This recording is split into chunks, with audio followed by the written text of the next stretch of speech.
नमस्कार प्यारे बच्चों, स्वागत है आप सबका उत्तर प्रदेश के सबसे बड़े platform UP board Hindi medium पर। मैं हूं आपका ऋषि सर और आपकी परीक्षा के लिए एक तोहफा फिर से लेकर के आ गया हूं आपके लिए, जहां पर आपको पूरे के पूरे अंक केवल इसी क्लास से मिल जाएंगे। 5 मिनट बेटा, केवल तुम्हारा 5 मिनट और ये क्लास और तुम्हारे पेपर में ये अंक बिल्कुल पक्के हो जाएंगे, क्योंकि बहुत इंपॉर्टेंट है छोटी छोटी डिटेल्स पर काम करना। कहीं पर जब आप ये नहीं पढ़ते हो तो यही नंबर आपके कम हो जाते हैं पेपर में और आपको परेशानी होती है। तो क्यों ना वो नंबर जो हमें फ्री में मिलते हैं हर बार, अगर आप 5 साल के पेपर्स उठा के रिवाइज कर लो तो आपके हिंदी व्याकरण का एक भी क्वेश्चन गलत ना हो। तो केवल उन्हीं एनालिसिस पर आधारित ये क्लास मैं आपके लिए लेकर के आया हूं। 5 मिनट में आपको सारे मुहावरे और उनके अर्थ के साथ वाक्य प्रयोग बता दूंगा। आपको पूरे के पूरे नंबर मिलेंगे। ये 5 मिनट की क्लास देखने के बाद आपको कहीं से कुछ भी नहीं देखना है। तो सभी लोग एक बार इस सेशन को शेयर कर देना बेटा, सभी बच्चों तक, उत्तर प्रदेश के सभी बच्चों तक, यूपी बोर्ड के सभी बच्चों तक ये वर्ष तुम्हारे लिए शुभ साबित हो और तुम्हारे लिए बहुत ज्यादा अच्छे नंबर के साथ तुम्हारा रिजल्ट तुम्हें मिले। इसके लिए बहुत आवश्यक है कि तुम सारी क्लासेस बहुत ध्यान से देखो और चैनल को सब्सक्राइब कर लो कि अगली क्लासेस आपको मिलती रहें। ठीक है, तो चलो यहां पर मैंने क्या लिखा है देख लो बहुत ध्यान से। मुहावरे और लोकोक्तियां, पूरे अंक मिलेंगे तुमको पेपर में, यहीं से आएगा और ये बिल्कुल 100% सत्य है। मैंने क्या बताया, 5 वर्ष के पेपरों का विश्लेषण, एक वर्ष में 7 सेट बनते हैं बेटा। और अगर मैं 5 वर्ष की बात कर रहा हूं तो मैं 35 पेपरों की बात कर रहा हूं। एक वर्ष में 7 सेट, 5 को 7 से मल्टीप्लाई कर लो, 35 आएगा। तो 35 सेट्स के पेपर्स का विश्लेषण है और ये आपके परीक्षा में आपको पूरे अंक दिलाएगा। शुरू करते हैं। अंधा क्या चाहे दो आंखें बहुत प्रसिद्ध है, बहुत बार रिपीट हुआ है। इच्छित वस्तु प्राप्त करना, चींटी पानी में डूबी जा रही थी, तभी उसके दृष्टि बहकर पास आते पत्ते पर पड़ी। अंधा क्या चाहे दो आंखें, वह उस पर जा चढ़ी। मतलब जो आपको आवश्यकता हो वो मिल जाए। जैसे तुम अंधा क्या चाहे दो आंखें, मान लो कि एक बच्चे को लोकोक्ति और मुहावरे पर क्लास चाहिए थी, अचानक से ऋषि सर क्लास लेकर के आ गए, अंधा क्या चाहे दो आंखें, ये भी तुम लिख सकते हो। अंधा बांटे रेवड़ी, फिर अपने आप को ही दे, स्वार्थ लाभ संपूर्ण लाभ स्वयं उठाना। तुमसे बार बार कह रहा हूं ना कि क्लास को शेयर कर दो, लेकिन क्या होता है, अंधा बांटे रेवड़ी, तुम देखना भी चाहते हो खुद ही देख लूं, किसी और को पता ना चले। तो यही है कि लाभ खुद ही को देना, किसी और को ना मिलने देना। आज के भ्रष्ट नेता अंधा बांटे रेवड़ी, फिर अपने को ही देने वाली उक्त चरितार्थ कर रहे हैं। ठीक है, चलिए ध्यान रहे, बहुत ध्यान से आपको इस सारे ये एक एक आपको लिख लेना है, अपनी कॉपी में लिख लो, एक बार लिख लो, एक बार रिवाइज कर लो, खत्म, कुछ नहीं करना। ये सारी चीजें बेटा एक बार पढ़ने के लिए होती हैं। ठीक है, चलो। अंधे के आगे रोएं अपने नयन खोएं, जिससे सहानुभूति की संभावना न हो उसके सामने दुख दर्द की बातें करना व्यर्थ है। वाक्य प्रयोग, रामू उस कंजूस व्यक्ति से सहायता मांग रहा था, या ठीक वैसा ही लगता है, अंधे के आगे रोए अपने नयन खोए। अब देखो तुमको मैं क्यों अर्थ बता रहा हूं, क्यों वाक्य प्रयोग, एक बार इस पर चर्चा कर लें।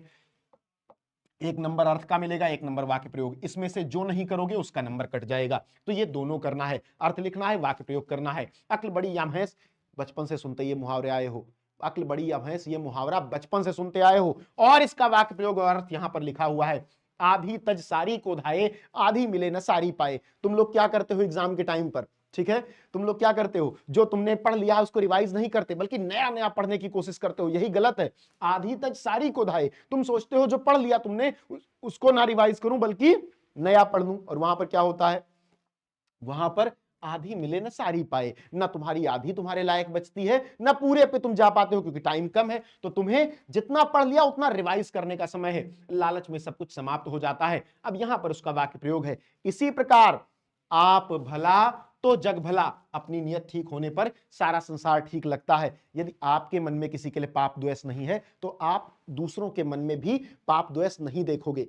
जैसे जो लोग अच्छे व्यक्ति होते हैं वो दूसरों को भी अच्छा कहते हैं। ठीक है, तो ये सारे मुहावरे तुम लिख के रख लेना, ये सारे मुहावरे तुम्हारी कॉपी में लिखे होने चाहिए। आम के आम गुठलियों के दाम, दोहरा लाभ उठाना, ये इसका वाक्य प्रयोग है। इसी प्रकार अब देखो ये सारी तुमको ये लिख लेना है, इसका स्क्रीनशॉट लेके रख लेना है। ये सारे जितने मैं तुम्हें बता रहा हूं इन सभी का स्क्रीनशॉट तुम्हें लेके रख लेना है और इनको अपनी कॉपी में लिख लेना है बेटा।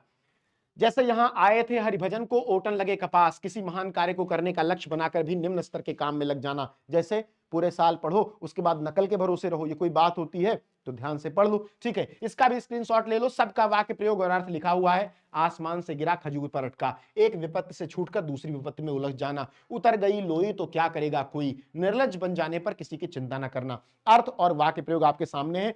हर स्लाइड का स्क्रीनशॉट लेते रहना बेटा, क्योंकि ये तुम्हारे लिए बहुत इंपॉर्टेंट है। उल्टा चोर कोतवाल को डांटे, अपना दोष स्वीकार न कर उल्टा पूछने वाले पर आरोप लगाना। वाक्य प्रयोग गलती सुरेश ने ही की थी, मगर वह दोष अपने पड़ोसी पर लगा रहा था। उल्टा चोर कोतवाल को डांटे, बहुत सरल होती हैं ये सब चीजें।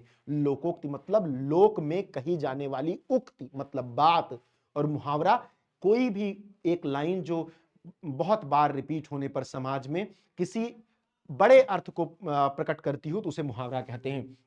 उल्टे बांस बरेली को विपरीत काम करना, सबका वाक्य प्रयोग, ये सारी चीजें तुम्हारे मोबाइल में, तुम्हारी कॉपी में स्क्रीनशॉट के रूप में सेव होनी चाहिए। एक पंथ दो काज, एक ही उपाय से दो कार्यों को कर लेना। मैं तो बैंक में पैसा जमा करने गया था, मेरे पुराने मित्र से भी भेंट हो गई, मेरे लिए तो एक पंथ दो काज हो गया। कितनी सरल बात है, लेकिन ये तुम्हारी परीक्षा में नंबर प्रदान करती है तुमको। तो सरल जरूर है, ध्यान देने योग्य बात है। ओखली में सिर दिया तो मूसल से क्या डरना, जब कठिन काम प्रारंभ कर ही दिया है तो कठिनाइयों से क्या डरना। जब टॉपर बनने का सोच ही लिया है तो अब 18 घंटे पढ़ना पड़े चाहे 20 घंटे, पढ़ना तो तुम्हें है। ठीक है, जब संघर्ष सोच ही लिया है तो फिर करना है बेटा। क्योंकि जो काम हमें कठिन लगते हैं ना, जिन कार्यों में हमें ज्यादा कठिनाई महसूस होती है, वे कार्य अगर आगे चलकर हमें बहुत बड़ी सफलता देते हैं। ठीक है, सुख के लिए, सफलता के लिए संघर्ष बहुत जरूरी है। जिनके जीवन में संघर्ष नहीं है वे सफल नहीं हो सकते, वे सफलता तक पहुंच ही नहीं सकते। हो सकता है उनको छोटी मोटी सफलताएं मिल जाएं, लेकिन जो संघर्ष करते हैं वे इस दुनिया पर राज करते हैं, राजा बनते हैं। ठीक है, तो तुम लोगों को भी ध्यान रखना इस चीज को। ओछे की प्रीत बालू की भीत, नीच व्यक्ति का स्नेह रेत की दीवार की तरह अस्थायी होता है। गाड़ी नाव, कभी नाव गाड़ी पर, कभी गाड़ी नाव पर। इसको भी सारे स्क्रीनशॉट लेके रख लो, पीडीएफ भी तुम्हें मिल जाएगी यूपी बोर्ड हिंदी मीडियम के टेलीग्राम चैनल पर। सभी लोग ध्यान से बेटा, कहां राजा भोज कहां गंगू तेली, बचपन से सुनते आए हो इसको। दो असमान स्तर की वस्तुओं का मेल जो दो अलग अलग हो, बिल्कुल कोई मेल ही ना हो। काठ की हांडी केवल एक बार चढ़ती है, अथवा काठ की हांडी बार बार चूल्हे पर नहीं चढ़ती। देखो, या तो ये आएगा अथवा या तो ये आएगा, मतलब दोनों एक ही चीज है। तो इसका ध्यान रखना है, सभी लोग इसका स्क्रीनशॉट ले लें। आगे बढ़ते हैं। जबरदस्ती गले पड़ना, जबरदस्ती गले पड़ना यानी अमिता उसे नहीं पहचानती पर वह स्वयं को उसका संबंधी बता रही है। यह तो वही बात हुई, मान न मान मैं तेरा मेहमान, जबरदस्ती गले पड़ जाना। मुंह में राम बगल में छुरी, कपटपूर्ण व्यवहार। ये सब स्क्रीनशॉट लेके रख लो बेटा, और अपने सभी दोस्तों तक जो तुम्हारे साथ पढ़ते हैं, जिनको इसकी आवश्यकता है, सबको सेशन शेयर कर देना। क्यों? क्योंकि परोपकार परम धर्म है। मेरी तेरी आगे, तेरी मेरे आगे चुगलखोरी। रस्सी जल गई पर ऐंठन नहीं गई, या ऐंठ न गई तो अहित होने पर भी अकड़ ना जाना। ध्यान रखना ये सारी चीजें। राम न जपना पराया माल अपना, धर्म का आडंबर करते हुए दूसरों की संपत्ति। राम नाम जपना पराया माल अपना मतलब संपत्ति किसी और की है और हथियार कोई और ले रहा है, लोहे को लोहा काटता है। यानी यदि आपको संघर्ष, यदि आपको बहुत बड़ी सफलता चाहिए तो संघर्ष भी उसी स्तर का होना चाहिए। कठोर बनकर ही कठोरता का सामना करना संभव है। शौकीन बुढ़िया चटाई का लहंगा, शौकीन बुढ़िया चटाई का लहंगा। ठीक है, शौक पूरे करते समय अपनी आर्थिक स्थिति को अनदेखा कर देना। सहज पके सो मीठा होए, आराम से किया गया काम सुखकर होता है। ठीक है, गांव का जोगी जोगना, आन गांव का सिद्ध। मतलब अगर तुम अपने घर में महान हो तो कोई तुम्हारी महानता, घर की मुर्गी दाल बराबर। ठीक है, दूसरे गांव वाले तुम्हारी महानता समझेंगे। गुणवान व्यक्ति की अपने स्थान पर कोई प्रशंसा नहीं होती। घर का बेदी लंका ढाए, विश्वासघाती सगा संबंधी विनाश का कारण होता है। इसी प्रकार घर की मुर्गी दाल बराबर या घर की मुर्गी साग बराबर, यानी घर की वस्तु का कोई महत्व नहीं होता। रंजना के भाई विज्ञान के प्रोफेसर हैं, पर वह विज्ञान दूसरे शिक्षक से पढ़ती है। ठीक कहते हैं, घर की मुर्गी दाल बराबर। ठीक है, अधजल गगरी छलकत जाए, जब किसी को थोड़ा ज्ञान होता है ना तो वो क्या करता है, बघाड़ता रहता है अपना ज्ञान, दूसरों को बताता रहता है। अधूरा ज्ञान वाला व्यक्ति बहुत बोलता है। तो जो लोग ज्ञान की बहुत ज्यादा बखान करने लगे उनके पास से हट जाओ। ठीक है, चलो, तो ये बात बहुत ध्यान रखने की है, ये बहुत इंपॉर्टेंट क्लास है बेटा। ये तुम्हारे परीक्षा के इस टॉपिक के सारे क्वेश्चन यहीं से आएंगे, 7 के सातों सेट के क्वेश्चन यहीं से आएंगे। ठीक है, तो ये सेव कर लो क्लास, सारे स्क्रीनशॉट लेके रख लेना, क्लास को शेयर कर देना अपने सभी साथियों के साथ, और यूपी बोर्ड हिंदी मीडियम के सबसे बड़े प्लेटफॉर्म को सब्सक्राइब कर लेना, जिससे आगे क्लासेस तुम्हें मिलती रहें। क्योंकि बेटा अब तो युद्ध शुरू हो चुका है, अब तो युद्ध शुरू हो चुका है, परीक्षा बहुत नजदीक है। तो आप सभी लोग भी कमर कस लो, तैयार हो जाओ, हथियार मांझ लो। ठीक है, मिलते हैं नेक्स्ट क्लास में। बहुत बहुत धन्यवाद।